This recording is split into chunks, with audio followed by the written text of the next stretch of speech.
तत्सत में आपका स्वागत है। आज हम ऋग्वेद की एक रोमांचक कथा प्रस्तुत करते हैं, इंद्र और वृत्र की कहानी। एक ऐसा युद्ध जिसने ब्रह्मांड को आकार दिया। यह देवताओं के राजा और सूखे के राक्षस के बीच का संघर्ष है, जो साहस, बलिदान और अच्छाई और बुराई के बीच की शाश्वत लड़ाई की याद दिलाता है। प्राचीन समय में राक्षस वृत्र ने प्रकट होकर दुनिया के जल को रोक दिया। नदियां रुक गईं, बारिश थम गई और सूखा पूरे विश्व में फैल गया। लोग और देवता सभी वृत्र के अत्याचार से पीड़ित थे। जब देवता उसे हराने में असमर्थ हुए तो उन्होंने इंद्र, स्वर्ग के राजा, की शरण ली। अपने शक्तिशाली वज्र के साथ इंद्र ने वृत्र का सामना करने और ब्रह्मांड में संतुलन बहाल करने की कसम खाई। लोगों और देवताओं की प्रार्थनाओं से प्रेरित इंद्र ने युद्ध की तैयारी की।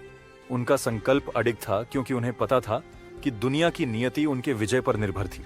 उन्होंने घोषणा की, मैं वृत्र को हराऊंगा और जल को मुक्त करूंगा। धरती फिर से हरी भरी होगी और जीवन लौट आएगा। युद्ध उग्र था। वृत्र ने आग और अंधकार के तूफान छोड़े, जबकि इंद्र ने अपने वज्र की शक्ति से बिजली गिराई। यह टकराव स्वर्ग और पृथ्वी को हिला गया। एक जोरदार गर्जना के साथ इंद्र ने वज्र को वृत्र पर फेंका। देवताओं की शक्ति से बना यह हथियार राक्षस की त्वचा को भेदते हुए उसे पराजित कर देता है। वृत्र के गिरते ही उसकी कुंडली में फंसा जल मुक्त हो गया। जैसे ही वृत्र पराजित हुआ, द्रविक्रिय जल मुक्त हो गया। नदियां बहने लगीं, बारिश हुई और सूखी धरती फिर से हरी हो गई।